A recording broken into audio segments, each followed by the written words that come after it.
Hello everyone, welcome to Ohio Nicole Creates. In this video, I will be sharing with you the process that I use for making my hand mold watercolor paints.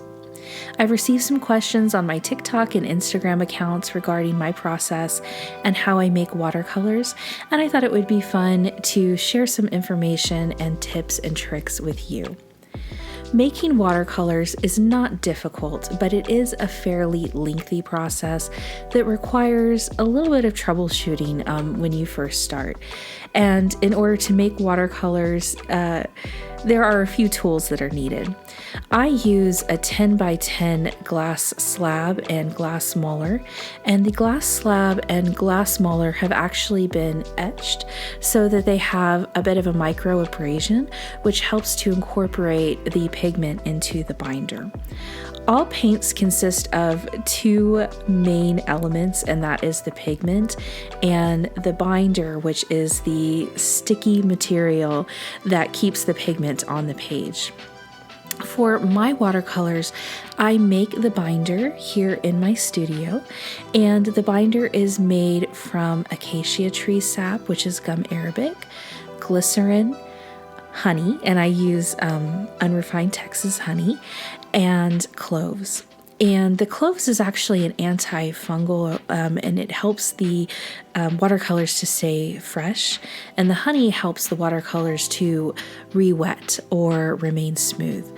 And so I mix up this binder and I use it for all of my paints, all of the different varieties that I make in watercolor.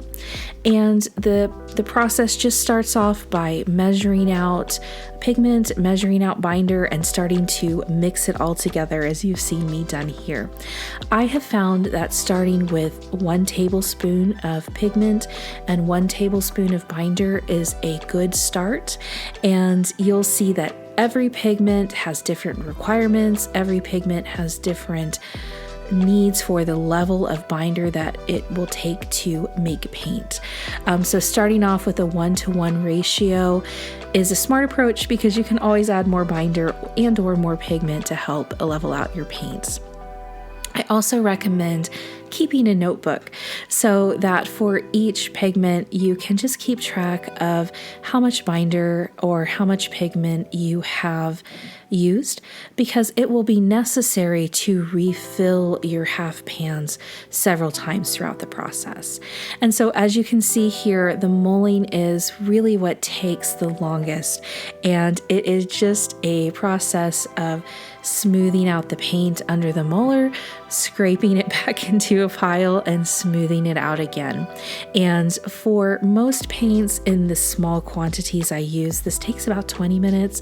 I've had some reds and some greens that have taken up to 45 minutes, but working in small batches helps to accelerate the process for you.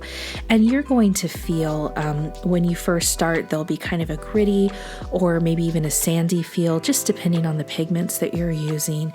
And as you continue to mull, you continue to incorporate, your pigments will start to feel a lot smoother, a lot silkier, and you can see that the paint is starting to come together. For this particular batch, I am using earth pigments, which are all non-toxic pigments that are made from earth materials, oxides, and those kinds of things. And I have found that the pigment is very smooth, and it is a pleasure to bind. For each color, you will also want to make a swatch card. And what I like to do with my swatches is I put the pigment down and then I blend it with water just to see how it moves on the page and to make sure it is moving as I want my paint to do. And then you will put that to the side and let it dry. Once it's dried, just simply rub your finger across it, and if any particles or color comes off on your finger, you know you need more binder.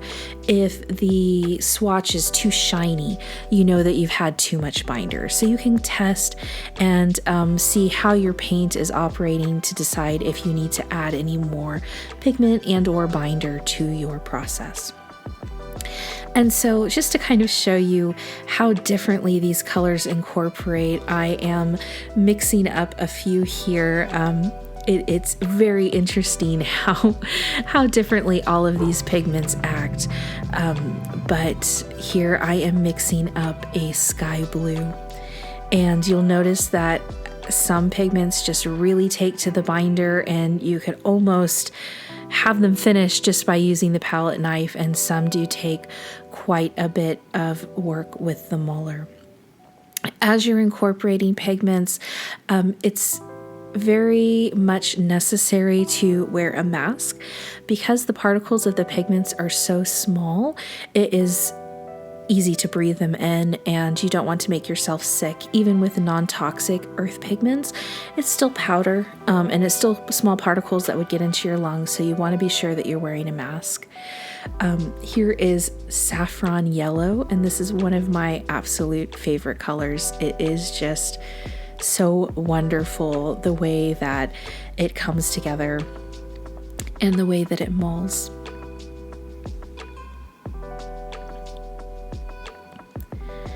As you're working with pigments, you'll also want to be sure that at least for the incorporation stage, you have animals and children out of the room, just for the reason that I mentioned with the dust. These pigments can move very easily, and you don't want to make a mess and or get anyone sick.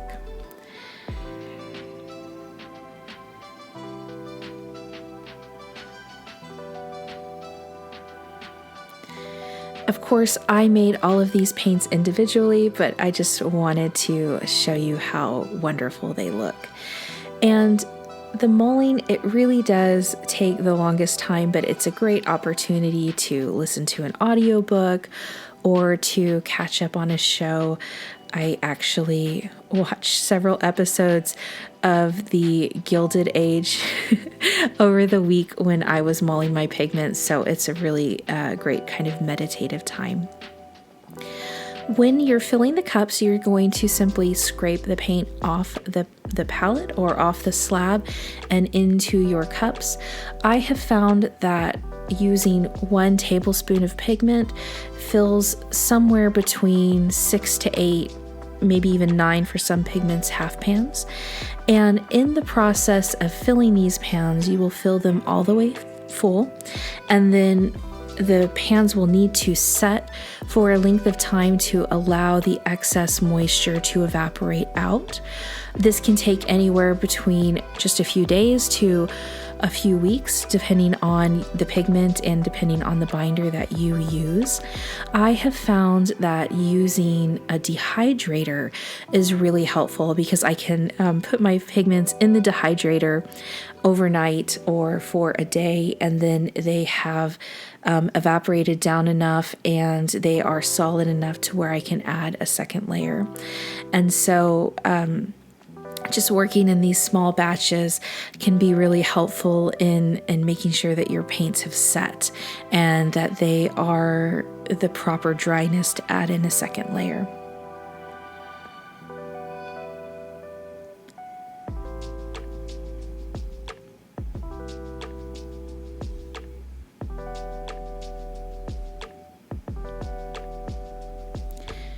The palette knives that you use are, of course, personal preference, but I find that having a longer knife and a shorter knife with some kind of point is really helpful for filling the paint pans.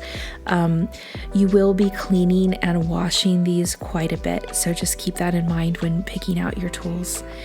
And I wanted to show you just a quick swatch of the paints while they are still wet before they have dried. I always just like to do that second swatch with the colors next to each other just to see how they blend and how they incorporate. And these pigments I was quite pleased with. When you make paints at home, they are actually considered artist quality paints because there are no additional additives or fillers. So you have a 50% ratio of pigment to binder for most of these. And student quality paints are much lower. That's why your colors are weaker, why your colors can look chalky. And so the paints made at home will be a higher quality and you're going to get more vibrant colors. A tip that I can offer you is if you are making more than a few colors, or if you're making similar colors, be sure to label your half pans. When the pigments dry, they look very different sometimes than they do when they're wet, especially reds, purples, deep browns. And so the color might not be true when dry to what it's going to look like when you paint with it. So labeling the pans as you go along is a really great way to assure that you don't get your colors mixed up. And so as I continued to make paints and I made more and more paints, I discovered how necessary this was. And so this is a very important step. Please don't forget it. I also would recommend that as you are making your notes, just look to see how much water or how much moisture evaporates out of each pan, so you'll have an idea of how many times you will need to refill.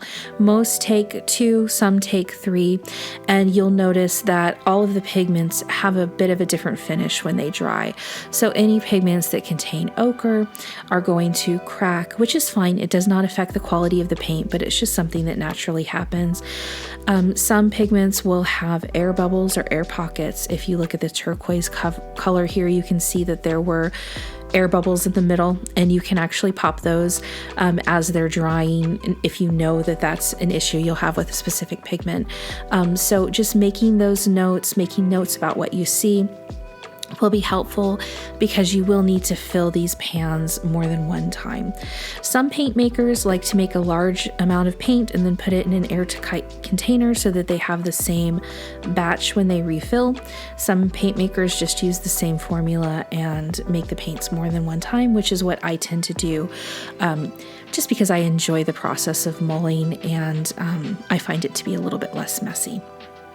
The rose gold here is actually a mica based paint. It has a bit of a shimmer, and that is for another project that will be coming up that I will share with you.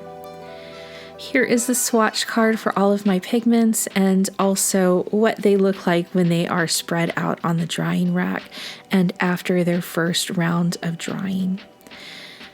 I really do hope that you make some paints, and if you do, I would love to see them.